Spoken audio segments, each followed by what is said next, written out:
Welcome to Nerds Amalgamated, a podcast that covers the latest events in science, pop culture, and gaming. I'm the professor, aspiring game developer, sci-fi aficionado, and completely and undeniably a geek trying to take over the world. I'll be breaking down the news from tech to gaming. I am the DJ, a humble nerd, a big weeb, and a watcher from the halls of the multiverse. Just kidding. Anyways, I'll be breaking down all things comics to movies to anime. Join us and stay hydrated as we quench you with witty banter, unintentionally hilarious hot takes, and trivia more fun than a night at the pub, courtesy of Nerds Amalgamated. And welcome to another episode of Nerds Amalgamated. How's it going there, Professor? About as great as can be expected. The sun's in the sky. Horrible sun.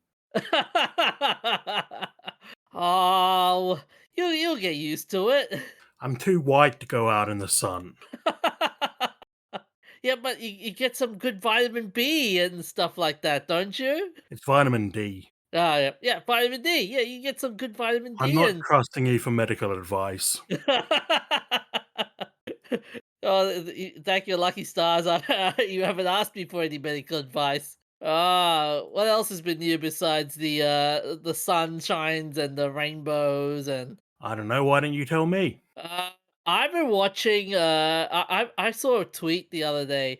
It's the wildest, darkest, dumbest thing I just read. So you've seen The Last Jedi, right? I haven't. Okay, so there's a scene in The Last Jedi where Luke Skywalker becomes like this grumpy old monk, and he said a really funny thing about the he did a fan canon, head canon, basically saying why Luke Skywalker became a suicidal hermit in The Last Jedi, and his one is so stupid you'll not believe it. So he said, So who wrote this? This was Mark Hamill himself wrote this idea. This was his idea for a backstory. Okay. So he says, So he said this. I thought, what could make someone give up a devotion to what is basically a religious entity to give up being a Jedi? Hamill began, well, the love of a woman. So he falls in love with a woman. He gives up being a Jedi. They have a child together. At some point, the child, as a toddler, picks up an unattended lightsaber, pushes the button, and is killed instantly. The wife is so full of grief, she kills herself. And when I read that, I just went, this is the darkest, dumbest thing I have ever read in my life. No, it sounds about right for the toddlers I know. Oh, come on. When was the last time you ever saw a kid see a lightsaber and go, ooh, looky what's inside this lightsaber. Ooh, look at that. And just top himself from there after pressing a button. Like, that's just wrong. Well, my friend's son is a huge fan of Link from Legend of Zelda. Yeah? And he's 4 years old or whatever. Yeah. But he's a huge fan of Link, and he has a toy sword that he likes to carry around. And if that thing was sharp, he would have decapitated himself about 50 times by now. What? Are you kidding me? Yeah, he likes to swing the sword around, but he has no control over it, so he keeps swinging it into himself. But that doesn't make any sense, though. It's like, one, who puts his lightsaber lying around the floor, for one, and two, like, A what negligent kid parent. was that? It's a negligent parent. Come on, this is Luke Skywalker we're talking about here. Like, Yeah. Like, he knows it's a weapon. Like, he's not gonna like leave it lying around on the floor for Well, a kid you to shouldn't pick look up up. the statistics for the number of kids killed with their parents' guns, because you will be extremely disappointed. Oh, yeah. Anyways, speaking of disappointments, this week we'll be speaking about the Stop Killing Games news, the lab-grown meat now available in Australia, and Shankar acquiring Duke Nukem game rights. So, kick it away, Professor. No, not game rights. He's got the TV show rights. Yeah. Come on, that's your topic. You should know this. Yep, that's true. So, Professor, you got some updates on the Stop Killing Games movement. I do. Ross Scott, the founder of the movement, and should probably be put up for whatever the gaming equivalent of a sainthood is, has published an hour-long video about the Stop Killing Games movement and what's going to happen to it next. And it was looking really depressing because he said in the video they're only less than halfway to the goal they need to be at by the end of next month. They need 1 million signatures by the end of next month for it to go through to the next stage. And he's just burnt out. He can't keep doing this. Ah. So he's not going to be going on with this any further. If this fails, there won't be a second attempt. Oh, that sucks. Yeah. And it's So, looking really bad, like it's not going to happen. But the good news is, since that video came out, it hmm. got picked up by some bigger creators, Oh yeah. and everyone's talking about it. And they gained 100,000 subscribers basically overnight. Well, not subscribers, signatures for the petition. Yeah. As So of the next steps, this European Citizens Initiative, which is the million signatures petition, and other petitions around the world that are currently going through their government bodies. Like we have one in Australia going through the ACCC. And for those interested right now, as of this moment, it's now 600 and 135,000 signatures, and that's for the European initiative. Yeah. The But number you okay, just said makes no sense. That's not 600,000. how All numbers work. right. But what okay, what 600 has and 100,000. So oh what, right. 700,000? Right, my bad. It's 600,000, 600,000 and 135 signatures. There we go. Okay, so we're going up even more. Yeah. So, we've got a month. Tell your European friends. So, but what has led to this situation? Because I've seen the video as well, and there were aside from the government hoo-ha about this, there was a lot of other people that were talking about this as well. Yeah, well, I don't really follow drama. Like, couldn't care less about YouTuber drama or whatever, who's having a fight with who. But in this case, it looks like I've seen both the videos from Pirate Software and Russ Scott. Yeah, I watched the Pirate Software videos when they first came out and thought that's complete misrepresentation of argument. yeah, But the Ross Scott video he's put out, he's decided to finally, as a last ditch thing, to acknowledge the Pirate Software videos. And the reason for that is that at this point, there's nothing to lose. Ross doesn't want to be dragged into any drama either. And at this point, there's nothing to lose. So he might as well just refute it, point out what Pirate Software got wrong, and hopefully that will bring in the needed 600,000 signatures or whatever they needed.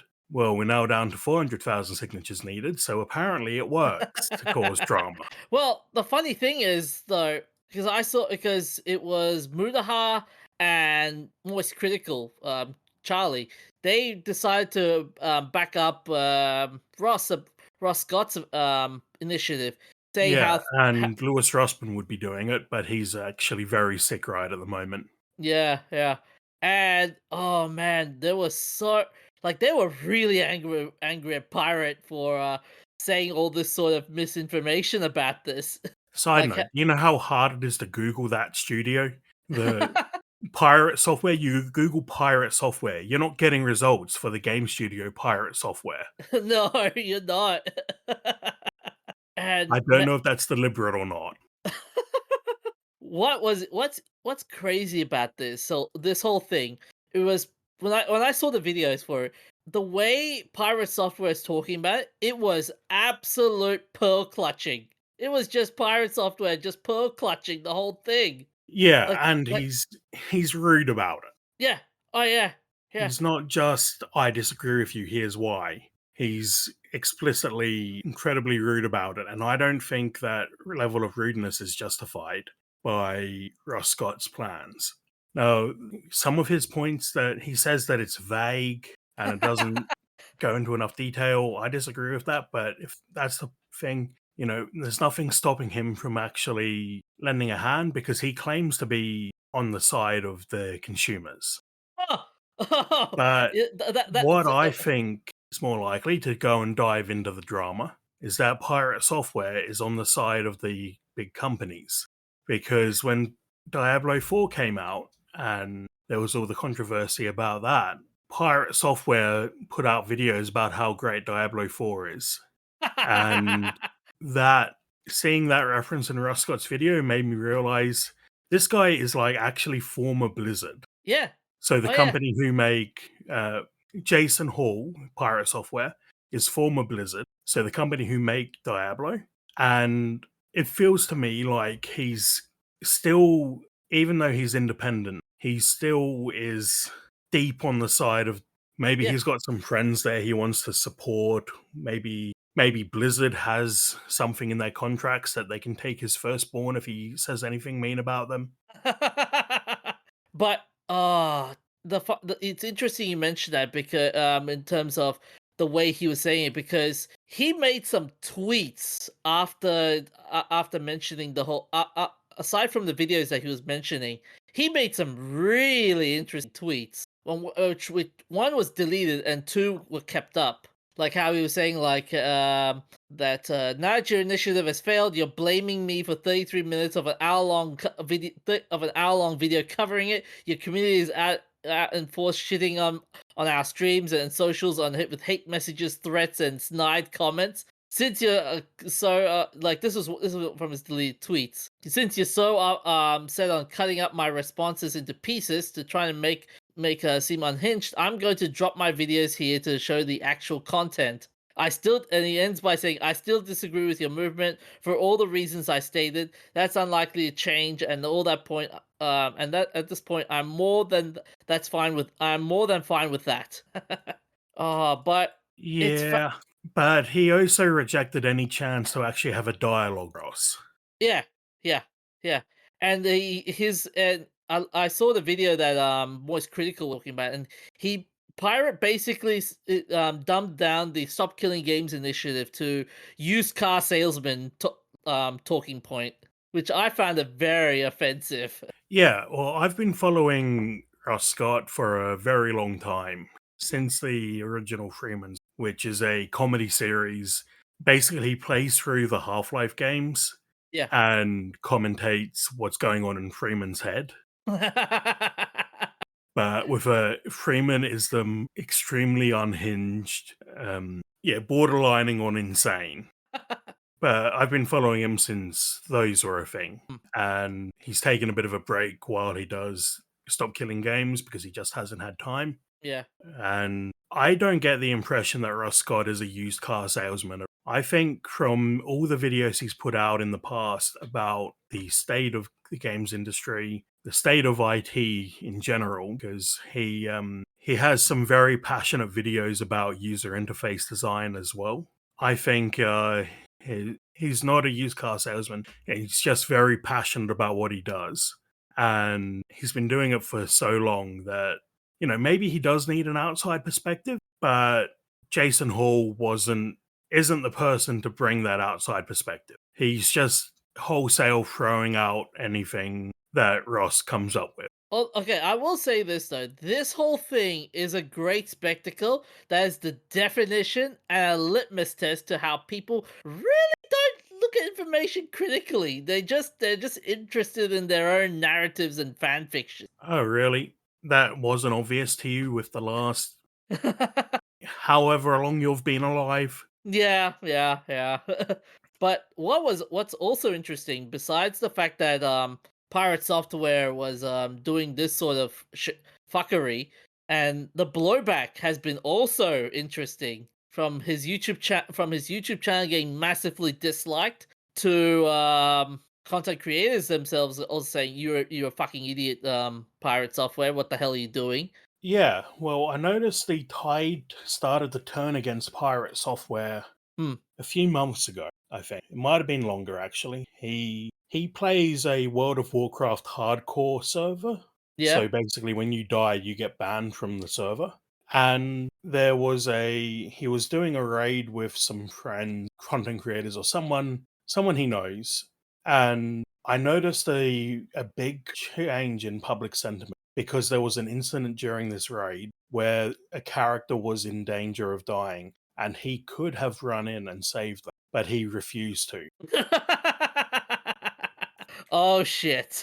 Yeah, because I used to watch pirate software occasionally when it came up, my suggestions. And then one day it started, all the comments were negative, and I'm like, what? So I go and look at the comments, and there's people posting about I think they called it the Only Fangs server. Oh yeah, yeah, yeah. I remember that one. Oh shit. And that's where I think, yeah, it started to shift. But I also wasn't aware of all of what Jason says because I really only watched short clips of cursed knowledge. Like the one that comes to mind is that the Pokemon Vanillite, which looks like an ice cream cone, is a parasite because the only creatures that want to be are parasites. Okay. Yeah, it's just like cursed knowledge, like that sort of stuff is mostly what I watched him. So I wasn't fully aware of his behavior or what he said until Stop Killing Games and the Only Fangs, which it sucks because I don't know if he's a bad person or not, but I do know that he is a influential game developer. And as someone who's tried to make games myself and studied it at uni, it's I was also interested in, I follow a few game developers on social media like YouTube, and I think he is an inspirational influencer. I came across some of his videos talking about how hard it is to make games when I was at a point where I was basically giving up on making a game independently. And yeah, it was a bit of a kick back into getting back into things. But to see him go and take that reputation and throw it away over something that he's clearly misunderstanding, like Stop Killing Games, and he's being disingenuous about it because he says that he's on the side of the consumer and he doesn't want games to be destroyed. But he also says in a clip in Russ Scott's video, I'm not sure where it comes from, that he doesn't care if a game gets destroyed. He seems to be, keep the industry going so new games get pumped out, but doesn't care about the actual preservation and historical aspect of the industry, which is a very Cynical view. it's a very publisher oriented mindset. And the scary part is like that sort of mentality, if it's got you're seeing this in games companies now, and that's a very scary thought. Well, it's what we've always seen from games companies. Games companies have never really cared about preservation. In fact, there are cases where companies have required, like, you might have heard recently about Warner Brothers and basically destroying all copies of. I'm trying to remember what the movie was. It wasn't Coyote versus Acme, I think. Batwoman? No, not Batgirl, not Batwoman.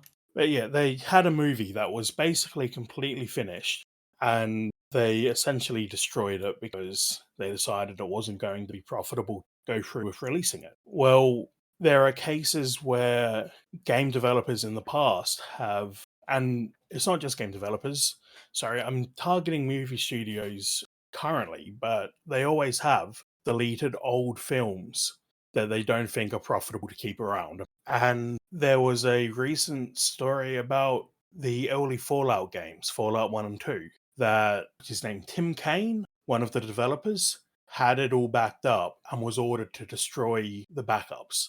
So now we can play the game, but we don't have access to the source code but running in the future. There's basically no archival mentality in the games or in most creative industries. And that's really sad because historically, we don't know what is going to be worth keeping around until we're 100 years down the track and someone wants to look at something from history. Yeah, So you can't just say, let's preserve the top 10% of what we've created, the movies that made the most money. make turn into Smithsonian. Yeah, ideally, we would have a way to preserve literally everything ever. That's not realistic, and Sturgeon's law, 90% of everything is crap. But Yep. we don't know what is going to be absolute gold until it's had time to be tested by history. And like the movie Metropolis, is still exists in a partial form with multiple missing scenes nearly 100 years later. But at the time, they didn't know it was going to be such a significant film that there was going to be a need to keep it around. Yeah. And it's so easy to keep digital assets around compared to some older medium. Now, it does have its own challenges because I think it's roughly every 10 years, the technology changes enough that you have to if you want to keep it accessible, you have to move it over to a new technology. But it doesn't take up the huge warehouses that you like all of the film stock for a movie. Yeah, and I like how Pirate was trying to talk about that issue as well with the with the server binary issue. For I think one of his clips he was talking about that. I don't recall that one. Can you explain it? He was watching I gotta watch it from the most critical video, but also but while I'm looking at it, there's another interesting thing with movie studios. What they can also do is they can store it, but the problem would be storage. Yeah, that's what I just said. Yeah, yeah. The problem with the problem with storage is sometimes it can get very dicey. Like if I recall, there was a story with Event Horizon. Do you remember that movie? No, I don't. Actually, I've never seen it. I do know of it, but Yeah. I haven't So seen it. well, there was a rumor going around that there is a longer version of that movie, but apparently the copy of it got destroyed by storage of that movie. So there could be a dark side to storing games. It could get lost in time. Yeah, but at least they'd be making an attempt to keep it Hmm. preserved rather than actually saying destroy the backups. Yeah. Well, by the way, I'm looking at some of the videos of Pirate Software's videos. Man, the like to dislike ratio is insane. His most recent video that came out 2 days ago, 3.3K likes to 13K dislikes. Ouch. And keep in mind that's only the what's it called? The restore dislike button Yeah, add-on? the extension. Yeah. Yeah, which is only tracks people who dislike using that extension, I believe. Yep, yep.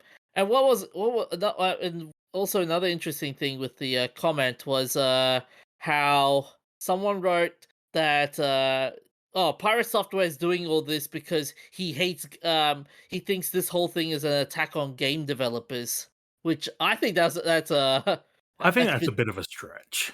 You think? Yeah. How is it an attack on game developers? It's asking game developers to make considerations for the future, which is something we should be doing for all industries, not just creative industries. We should be asking, what is the end result of your product in 10 years when your product gets thrown out? Does it get recycled? Does it uh, leach toxic waste? Yeah, But in the creative industries, it's basically just saying don't throw away the backups. Don't make something that is impossible to keep going when you decide to cut it off. And to an extent, Stop Killing Games has succeeded with that for a couple of games, particularly the Crew 2 and the Crew Motorsport are getting a single player offline mode, which is basically what people were asking for to begin with. So Ubisoft, at least, has made some concessions. We'll see whether they continue in the future, but it hasn't been a complete failure. yeah, yeah. How do you think of with this whole saga? I know YouTuber drama is it's bad and stuff. It's bad for keeping movements like these. But do you reckon this was an example of YouTuber drama doing something good? No, I think if Pirate Software had put his weight behind the movement, Hmm. or at least bothered to clarify things and had actually had a dialogue with Ross, I think there could have been a point where they worked together to preserve games rather than have Pirate Software tearing down everything Ross has tried to build. Yeah. So what does it say when with the future of game development with this sort of stuff going on in the end? Do you reckon it's the future is bright or is it just it's still murky as hell? I think it's murky. I don't think we can really say the future of game preservation is sealed because we've still got a month, but I don't know if we're going to get the full number of signatures for the citizens initiative. So I think it could be an improvement. I think, yeah, we've seen the bones of an improvement from Ubisoft. Now, if only they could fix all of their other problems too. But Yeah, it's just wait and see at this point. Spread Yeah, the word, try to get the citizens initiative passed. Then we wait and see if the existing petitions get any positive responses. Like being in Australia, we're obviously most interested in the ACCC response, which hasn't happened yet. I'm not sure when the deadline for that response is going to be. So, yeah, give it some yeah, time and we'll see. yeah. But I think for now, Pirate is just cooked. He's as cooked as lab grown meat. Okay, I'll give you half points for that one. Oh, thank you, Professor. I knew you were gonna like that one. So, what do you think, Professor? Lab grown meat. What do you know about this story? Well, I know that this is basically just the law has been passed to make it legal to sell in Australia. And I know that lab grown meat, you start with a culture of cells and induce those cells to reproduce and create meat, which has a big implication for vegans that you can create what would effectively be suffering free meat and whether the vegans would eat it. I think based on what I know about lab grown meat, there's still issues with the texture being different.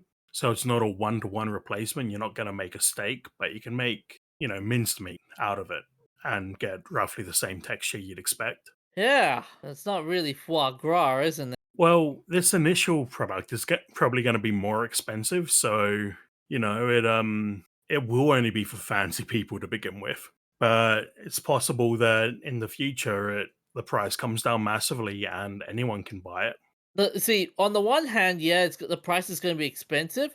The price is one thing, but the marketing is going to be how are you going to market this thing? I don't know. I mean, can you imagine just like, okay, okay, folks, this is lab grown meat, and people will be like, ugh, lab grown meat. There's no meat in this at all. But it is meat. See, You're okay, taking the cells from an actual cow and reproducing them and creating something that is, genetically indistinguishable from meat. I see that. But to the average consumer, would they understand the whole nomenclature of what you just said? Well, that would be an education, and that is something that marketing has to deal with. So, yeah. Yeah, yeah. One of the professors, Dora Marinov, said there isn't that much enthusiasm, mainly because people are not familiar with the product, and also particularly young people are very skeptical. This is while the professor was tucking in a salad wrap at a Perth cafe. A salad wrap with lab grown meat. I have I have no idea.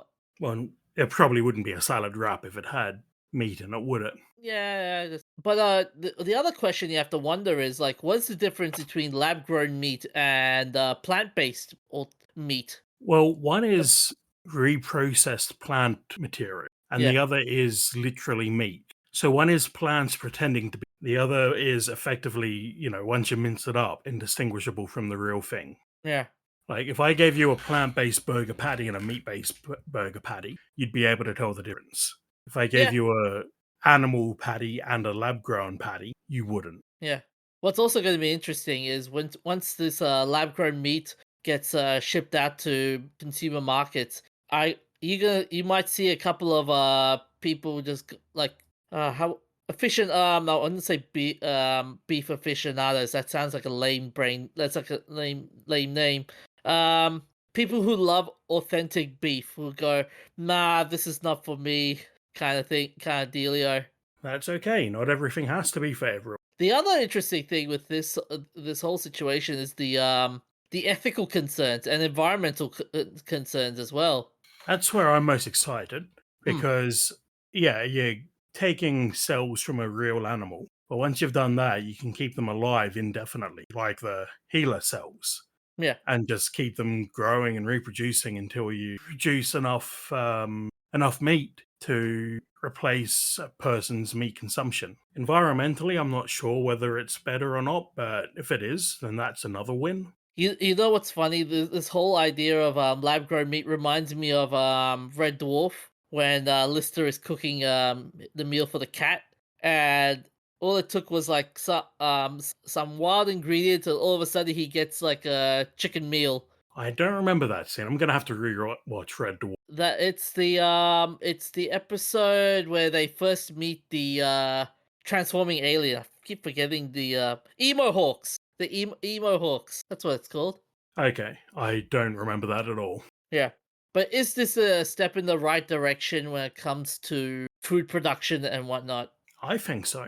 I think you're never gonna get everyone off real meat, but coming up with a way to have real meat that is more eco-friendly is a huge way to reduce the impact of real meat. See, if they make it, see, I would agree with you, but then it's the pricing and the marketing that concerns me. Like, how are you gonna sell it to the public? This is a lab grown meat, and it won't bite you in the ass. Well, it won't come to life and bite you like some weird sci-fi movie.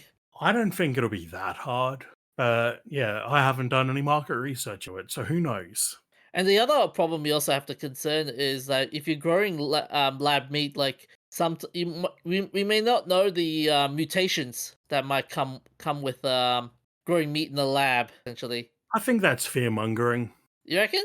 Yeah, because you can just take samples and test them to make sure that they're still food grade. And you're gonna That have to do that anyway. I understand that part, but then the problem would be like if you're growing meat samples, or if you're growing it in the lab, all of a sudden, like, oh no, it was unexpected consequences. That this meat could cause cancer, for example. How would it cause cancer any more than regular meat does? Um, I don't see excel, a excel, pathway for that. maybe accelerated growth. It could be like accelerated growth could cause diseases to rapidly mutate, for example. Okay. I think that's still firmly in the sci-fi side of the scale, Hmm. but I do see what you're worried about there. Yeah, and the other interesting fact would be part would be the how other countries are going to react to this as well. Like, I mean, the West might be open to the whole idea, but try like countries that they're not familiar with this sort of technology and stuff. Like, how would they react? Yeah. How do you make lab-grown meat halal? Oh shit! Because you're not really killing anything. No, And as I understand it, halal requires you to kill it in a particular way. yeah, or kosher as well. Yeah, halal, kosher, any other, Religious practices. religious practices. I don't know enough about those to make a definitive statement one way or the other. Though. Yeah. If anyone has any ideas about these, let us know at through our Discord server and our email as well, and we'll greatly understand it. But at least this is not as crazy as Adi Shankar and his recent acquirement. No, acquirement, acquisition. That's the You word. got there. Yeah, his so Adi Shankar, known for his work on Netflix's Castlevania and Devil May Cry, has acquired the screen rights for the iconic video game character Duke Nukem from Gearbox Studios of all places. Of all places, what a surprise that he got the rights to Duke Nukem from the company that owns Duke Nukem. Yeah. But that's interesting how that Gearbox is giving Duke Nukem away though.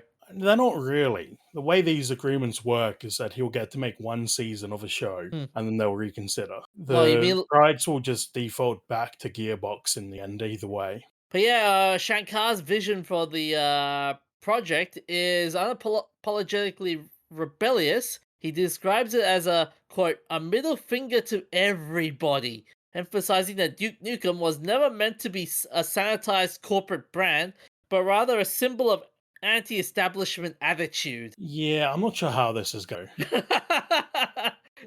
Shankar insists that Duke Nukem, quote, can't be made by a corporation because the moment a corporation makes Duke Nukem, it's no longer Duke Nukem, vowing to maintain creative independence and not anyone dictate the direction of the project. He intends to fully embrace the character's chaotic and irreverent spirit, promising not to sanitize or rebrand Duke Nukem, but instead to dirty him up and stay true to the original essence that made the character a cult favorite. I don't think there's space for Duke Nukem. I think the world's moved. I I don't know. I mean, there have been mind you, there have been previous adaptations to it. Though most of the previous adaptations of yeah, they it didn't work.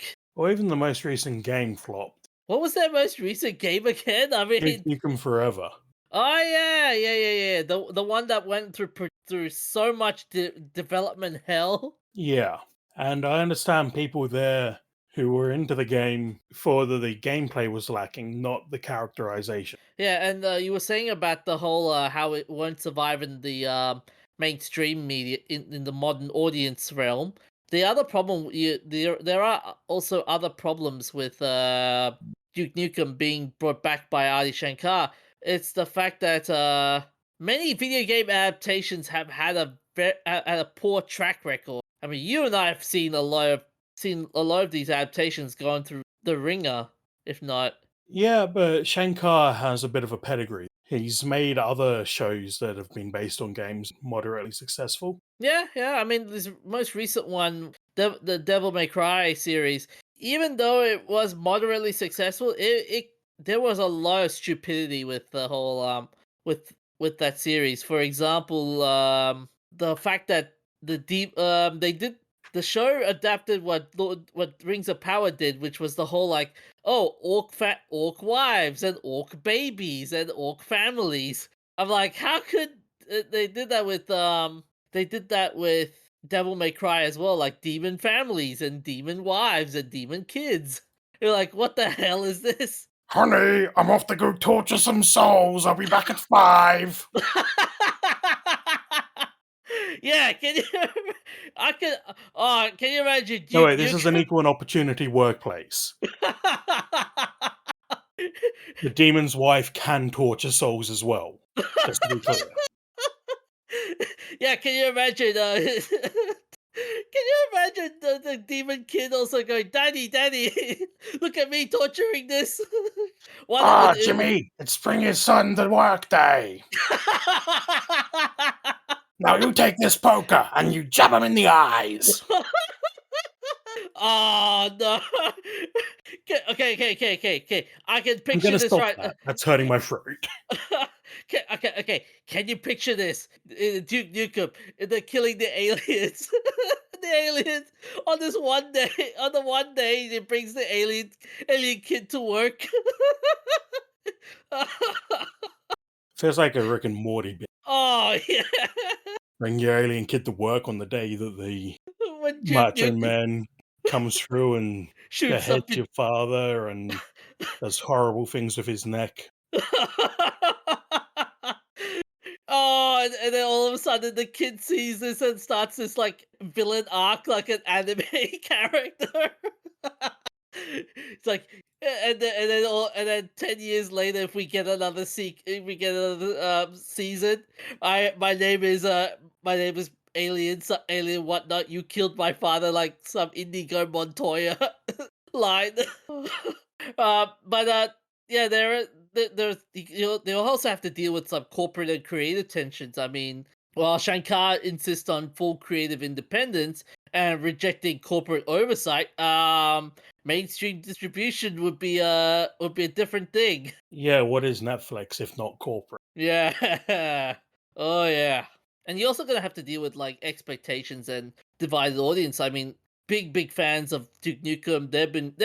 They are faithful to the uncensored adaptation. And while new audiences may not like the whole like the whole edgy humor, Shankar's gonna have to find a way to deal with both without alienating either of them. Yep, it'd be tricky. Yeah. So it is going to be a big challenge, but it's I mean it's feasible, but yeah, like I said, the marketing is going to be a problem.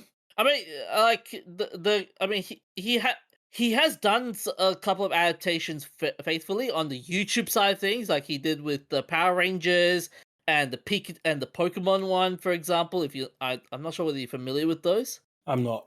Yeah, he did one with the Pokemon one, for example, was how basically becomes a freedom fighter for the Pokemon, and yeah, it's funny as hell. Okay, I'll And have to check how that out. yeah.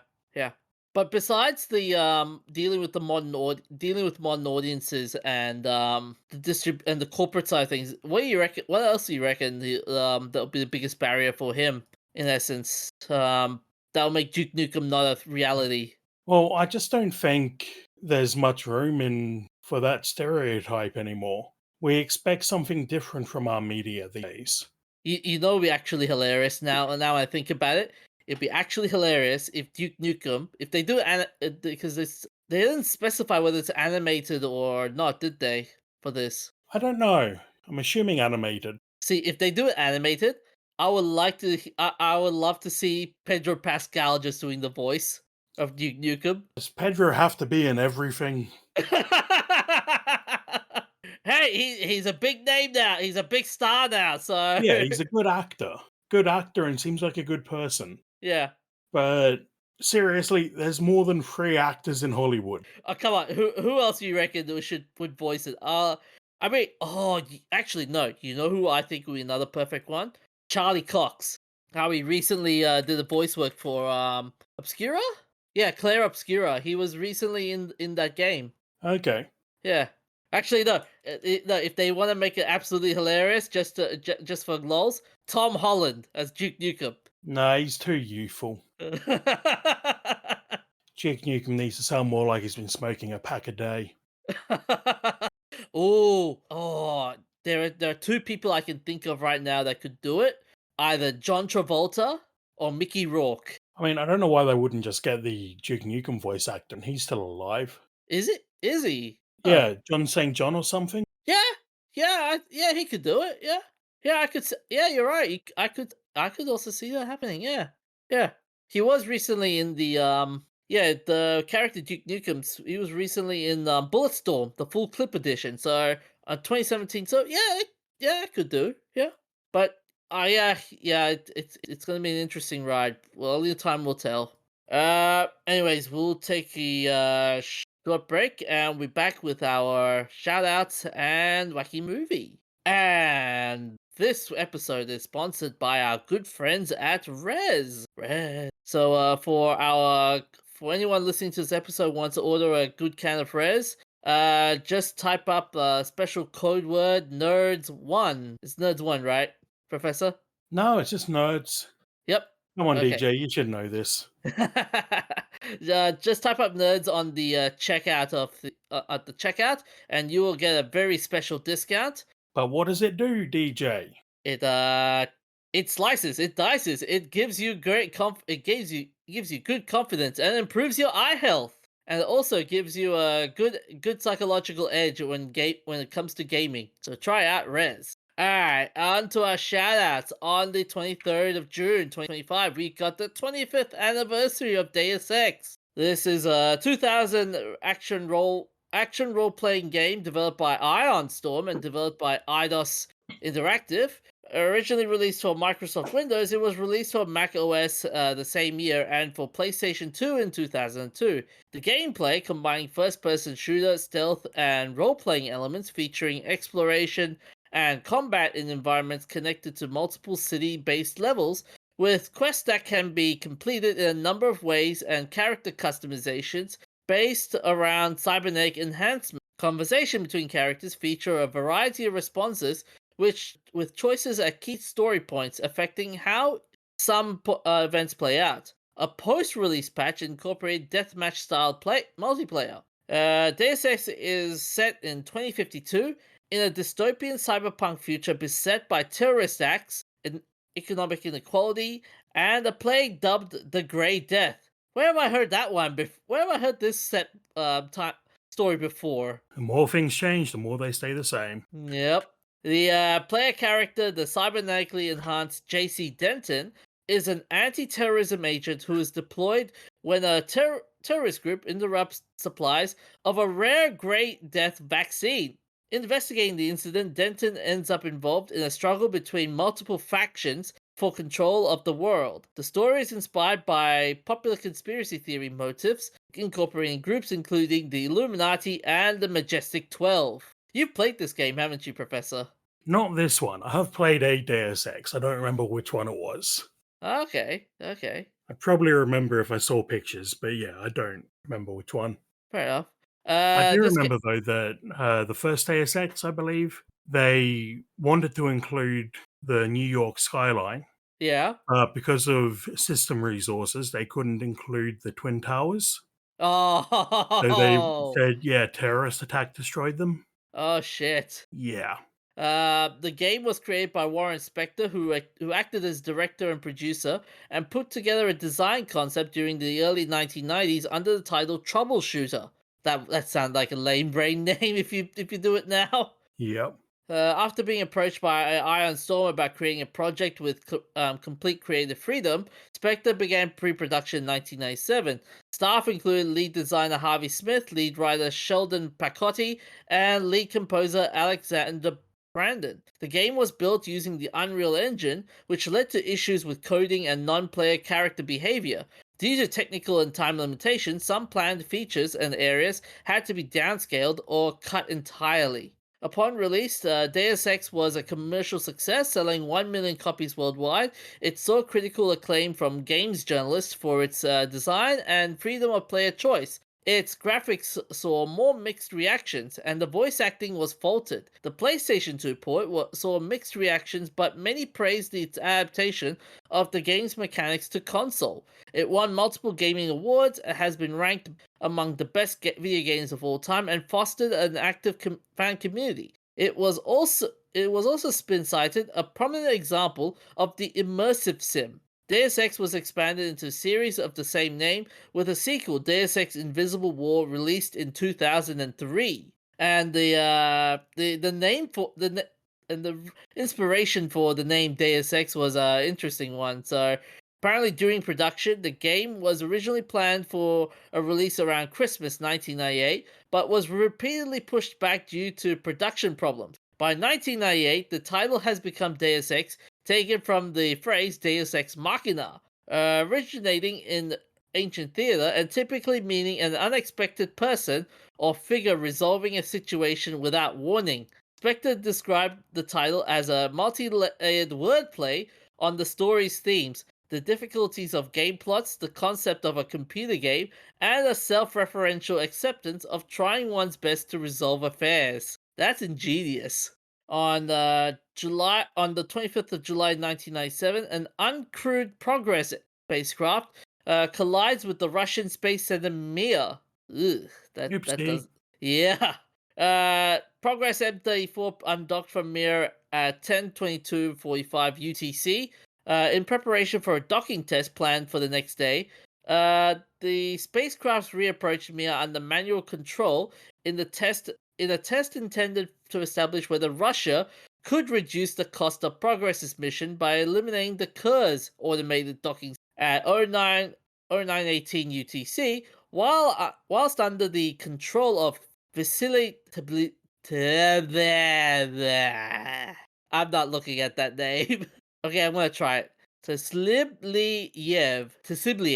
There we go. The Progress spacecraft collided with a space station Spectre module, damaging both the module itself and a solar panel. Following the collision, Progress M34 was maneuvered away from the space station before being deorbited on 2nd of July. Its deorbited burn was conducted at 05:34:58 UTC, with the spacecraft being destroyed during re-entry over the Pacific Ocean at 06:31:50. See, I wonder how much would that have cost for the damage. Yeah, good question. I'd say 30 million in current market value, given how No clue. expensive given how expensive space stuff are these days. What do you reckon, Professor? How much you reckon? Yeah, I don't know where to begin. Apparently, NASA officials said the incident ultimately would prove useful lessons learned for the space station program. The whole incident, it landed in the Guinness World Records as greatest spacecraft collision, and that's no joke, actually. They'll publish anything these days. Craft. Here we go. It'll be in the show notes for anyone that's curious. And on the 30th of June 2025, it's the 30th anniversary of the Apollo 13 movie. This is a 1995 American docudrama film directed by Ron Howard and starred Tom Hanks, Kevin Bacon, Bill Paxton, Gary Sinise, Ed Harris, and Kathleen Quinlan. The screenplay by William Broyles Jr. and Al Reinhardt dramatized the aborted 1970 Apollo 13 lunar mission and is an adaptation of the 1994 book Lost Moon, The Perilous Voyage of Apollo 13 by astronaut Jim Lovell and Jeffrey Kluger. The film tells the story of astronauts Lovell, Jack Swigert, and Fred Haise aboard the ill-fated Apollo 13 for the United States' fifth crewed mission to the moon, which was intended to be the third to land. En route, an onboard explosion deprived the spacecraft of much of its oxygen supply and electrical power, which forces NASA's flight controllers to abandon the moon landing and improvise scientific and mechanical solutions to get the three astronauts to Earth safely. You've seen this movie, right, Professor? Yeah. So, was this a very accurate movie in your eyes in terms of Yeah, it's how? pretty accurate. So, what's the best highlight of that movie for you besides the happy ending? I like the engineering fixes. Hmm. Basically, the parts where they're figuring out how to make things work with what they've got. Yeah, that's becoming a running gag in so many like space like in cartoons and in The Simpsons as well. Remember when Homer went to space Yep. and how they had to improvise ways to avoid burn up at re-entry and whatnot. Yeah. Yeah, apparently, Ron Howard went to great lengths to create a technically accurate movie, employing NASA's assistant in the astronaut and flight control training for his cast and obtaining permission to film scenes aboard a reduced gravity aircraft for a realistic depiction of the weightlessness experienced by the astronauts in space. Released in theaters at in the US on June 30th, 1995. Apollo 13 received critical acclaim and was nominated for 9 Academy Awards, including Best Picture, winning for Best Film Editing and Best Sound. The film also won the Screen Actors Guild for Outstanding Performance by a Cast in Motion Picture, as well as 2 British Academy Film Awards. The film grossed $355 million worldwide during its theatrical releases. It is listed in the New York Times Guide to the Best 1,000 Films Ever Made. And this film was selected for preservation in the United States National Film Registry by the Library of Congress as being, quote, culturally, historically, and aesthetically significant. And this movie had some interesting stuff behind the scenes. For example, Bill Paxton, Tom Hanks, and Kevin Bacon were all very proud of the fact they weren't sick on the so-called vomit comet, the plane used to simulate zero gravity. The cameraman wasn't so lucky, or cameramen. When the real Jim Lovell saw the film, he found the CGI work so convincing that he firmly believed that the filmmakers had uncovered some hitherto unseen NASA footage. And the spacesuits for that movie all cost $30,000 each. Yeah, Adam Savage on his YouTube channel has a really interesting series recently about the guy who makes spacesuits for movies. Oh yeah, yeah, he did it a month ago. Yeah, looks sweet. I should check it out. So apparently, most of the actors at Mission Control were being fed lines directly from technical visors on set. The cast and crew flew 612 parabolic arcs in NASA's KC-135 airplane, nicknamed the Vomit Comet. Each arc produced 20 seconds of weightlessness. All of these flights were completed in 13 days. The actual KC-135 was decommissioned in 1995 after 22 years of service and placed on display at Ellington Field. Would you ever do it, Professor? Ride the Vomit Comet? Yeah. Yeah. Although I'm not sure how you'll be sick though. I like roller coasters. Yeah, fair enough. Apparently, Ron Howard anticipated difficulty in portraying weightlessness in a realistic manner. He discussed this with Steven Spielberg, who suggested using a KC-135 airplane, which can be flown in such a way to create about 23 seconds of weightlessness, a method NASA has always used to train its astronauts in spaceflight. Howard obtained NASA's permission and assistance in filming in the realistic conditions aboard multiple KC-135 flights. Brad Pitt turned down the offer to star in this film and chose instead to star in Seven. Yes, that one infamous movie with the "What's in the box" scene. And this movie also had some interesting goofs along the way as well. For example, before re-entry, the crew were informed that their course was shallowing, but they didn't have the lunar samples that they would have been gathered if they had landed on the moon. This is incorrect. Just as Galileo and the Apollo 15 astronauts showed that the objects of different mass fall at the same rate in a vacuum. Apollo 13's trajectory wasn't affected by its mass. The actual cause was the lunar module cooling system that evaporated water into space, creating an unintended and small but significant thrust. Ballast was transferred to the CM to shift its center of gravity for proper aerodynamic lift and steering during the actual re-entry. In the film, Jim Lovell suggested that the crosshairs on the window of the CM and line up with the Terminator line of the Earth as a procedure to navigate without the computer. This appears to be an idea plucked out of air by Lovell and Houston have to have to confer in order to see if it would work.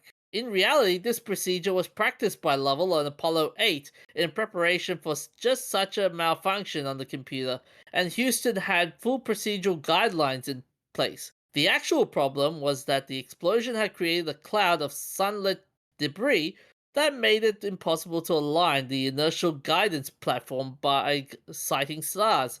The sun, the earth, and moon were not normally used for this because of their large sizes, but the debris cloud made them the only usable visible reference. What do you reckon, Professor?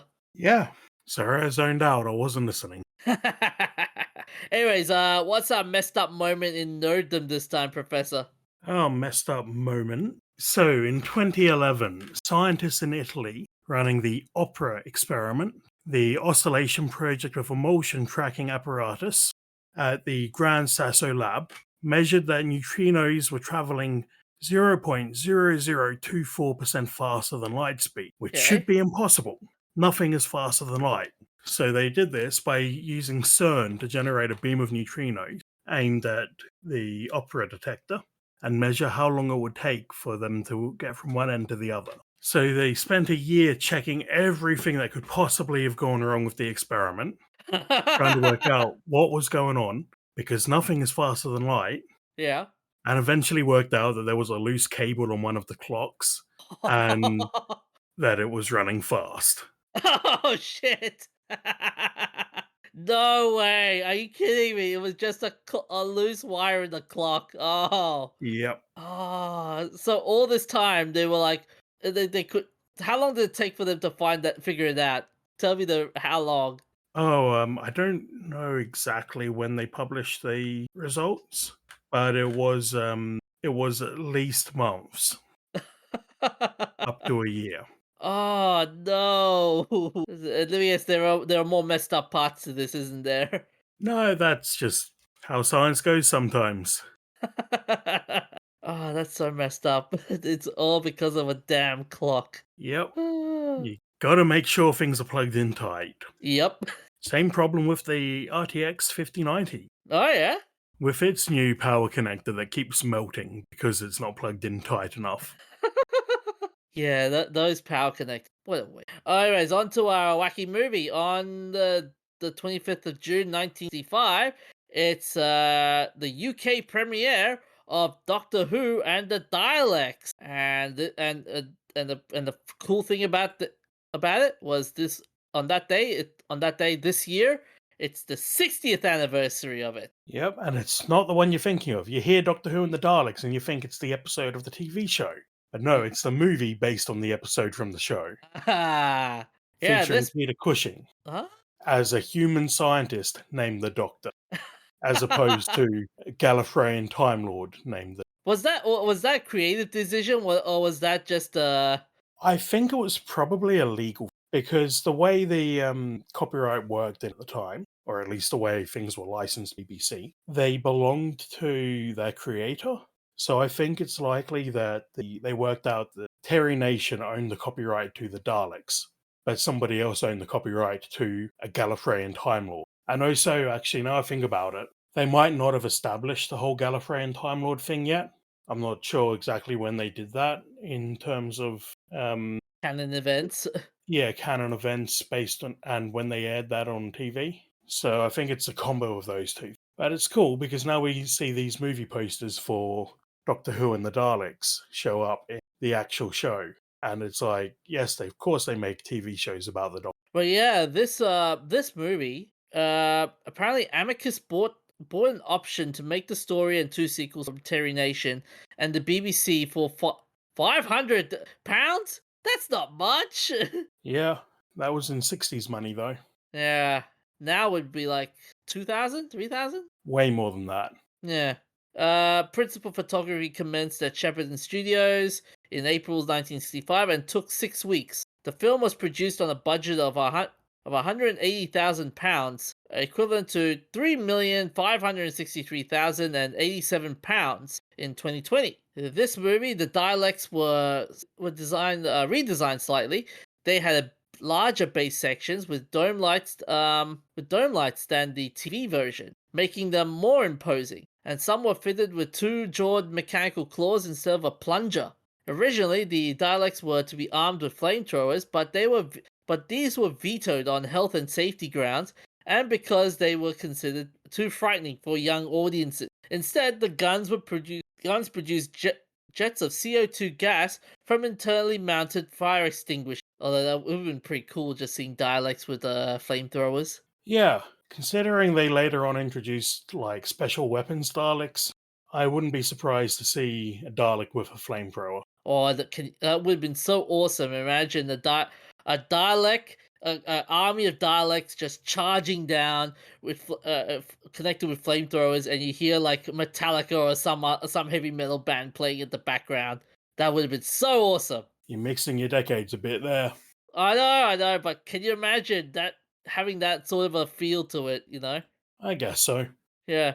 Although the planet on which the action takes place is not named in the film, is retroactively identified as Skaro in the sequel, matching the name given in the TV series. William Mahatnell, who played the Doctor in the TV series, was reportedly very disappointed to be replaced by Peter Cushing for the film. Peter Cushing was cast because he was better known to U.S. audiences. That's a poor. You reckon that was a good idea, though, in your point of view? Nah. No? Doctor Who's never going to appeal to US audiences. Yeah, The yeah, closest it got was in Matt Smith's era. It's too distinctly British to appeal to the US. yeah. Keep it in the Commonwealth. Gordon Fleming did not originally realize that the dialect's dome lights only flash in synchronization with their speech, and consequently had them randomly pulse to make their scenes more visually interesting. This caused problem for Milton Subotsky when the film was assembled in post-production. Editing the footage meant that he had to severely rewrite some dialogue to fit the flashes. This resulted in unavoidably statico delivery for the creatures. Lava lamps can be seen in the Dialect's headquarters. As they were invented in England in 1963, this may well be their first use in a motion picture. Which Peter they Cush- also appear in the serial Power of the Daleks as a huh? integral part of the Dalek Doomsday Weapon. Wait, what? So the powerful so a doomsday weapon so the Dalek's doomsday weapon is a lava lamp. Partially, yes. Damn. I think it's a Doomsday Weapon. It's been a long time since I've seen that one. That's fair. Peter Cushing was offered the role of the Doctor in the official Doctor Who TV series on 3 occasions, but he declined. He later regretted that decision. Keen amateur florist Peter Cushing contributed the name Ilium philadelphiceum for the flower Susan discovers growing on Skaro. It was planned to So, show who one. did you say the florist was? Peter Cushing. No, Peter Cushing is the actor. Yeah, he was also a florist as well. Oh, okay. Yeah. Wild. Yeah, it was planned to show one of the denizens of the swamp of mutations but the prop constructed for the sequence was deemed rather unconvincing. In contrast, a writhing creature described to be glimpsed inside a dialect casing was judged too unsettling for the family audience the film was aimed to. Yeah, that wouldn't end there. Yeah. The There are actually parts of a missing Doctor Who serial that were only found because the ABC had cut them because they were too frightening. So they cut these bits out of the broadcast version and accidentally kept them around when they were supposed to have destroyed them. the dialects were inspired by the Nazis. Yet, ironically, the Thals, who are the humanoid race who the dialects wanted to eliminate from the planet Skaro, are all white, blonde, and athletic looking, similar to the Nazi ideal of the Aryan race. Oopsie. Uh-huh. As part of the promotional campaign, a number of dialects were displayed at the 1965 Cannes Film Festival. Single dialects were also sent to further afield, one making an appearance at a cinema in Sydney, Australia. Souvenir Press published a tie-in coloring book for children in 1965 with color photographic illustrations from the film to on both the front and rear covers. Apparently, one of the people that entered that was present at the Cannes Film Festival was John Lennon. Now that's you don't I see that. wonder if John Lennon watched Doctor Who. Oh yeah, yeah, yeah. I Maybe he mean, got he's in. been in it. Really? No, there's an episode with the Beatles, but none of the Ah, actual Beatles. yeah, yeah, yeah, yeah. Well, wait, no, actually, hang on a second. Yeah, the 1963, the signs. He was in a comic, and then the couple of yeah, he hasn't been in some appearances, but yeah, you're right. Yeah, but yeah, that'd be cool if he was if he did some Doctor Who references. But anyways, that's all we have for this week. Where can they find us, Professor? Everywhere. Yeah, we We're in are. your walls. We're in your dreams. We'll also be streaming on Twitch on every Sundays. We're also on. We will also have some special announcements made for in the next coming weeks. Stay tuned. Stay happy. Stay nerdy. See you guys. Look after yourself, stay hydrated, and we'll see you next time.